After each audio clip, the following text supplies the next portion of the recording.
So welcome to this tutorial of my skulls and hammers bracelet.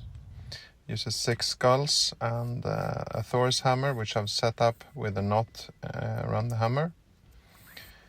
Then I go back into the knot again to make a 4-strand core. I do the same with the other working end, like that. And now I'm gonna start the weave with the right hand cord. Like that, just position, going over, under 2 and over 1. And with the second strand I start with an under, over and under, and then I position the knot and push it upwards, again over, under and over with the right hand strand, and under, over, under with the left hand strand.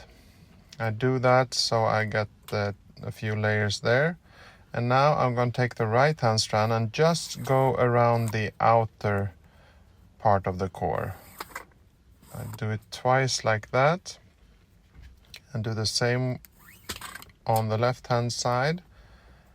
And then with the third round I do the same movement with an over, under, over, and with the left hand I go under, over and under.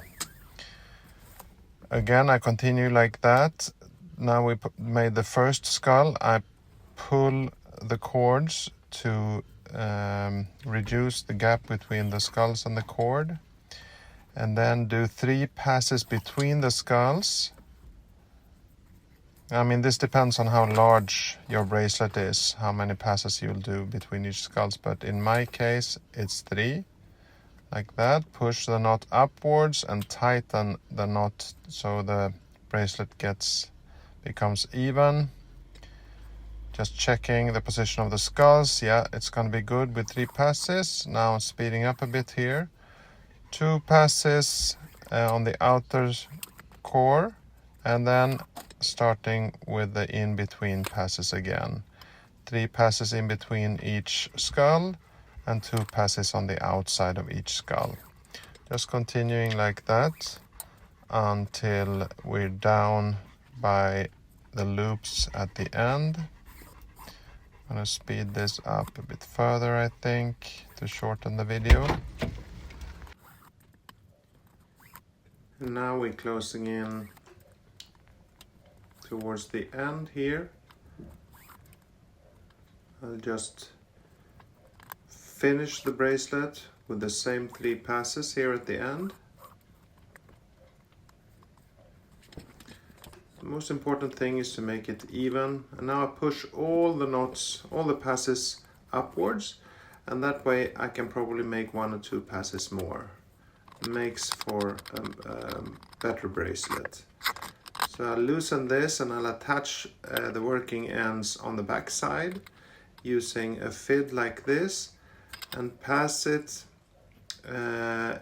in the middle on the back side, below maybe 3 of the last passes, like that. And I'll do the same on the other side, passing below 3. These fids, flattened brass fids, handmade by a blacksmith in Italy, you can find on my website, by the way. And I use my spike to hold whilst I push the cords and making the bracelet a bit more even.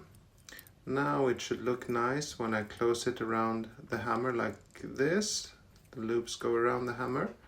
And here's the ready bracelet. Now I try to measure it to see that is correct measurements. This should be an 18.5 bracelet, which I think is okay. Yeah, perfect. Now I feel comfortable to cut and cinch the ends on the back side. I cut them quite close. I leave maybe 1 millimeter to be able to melt the cord ends with my jet lighter. Just like that, and that's it. This is the Skulls and Hammer bracelet from Kruger EDC. Thanks so much for watching. Make sure to check out my YouTube channel on Kruger Paracord and EDC, or buy my products on KrugerEDC.com. Thanks for watching. See you next time.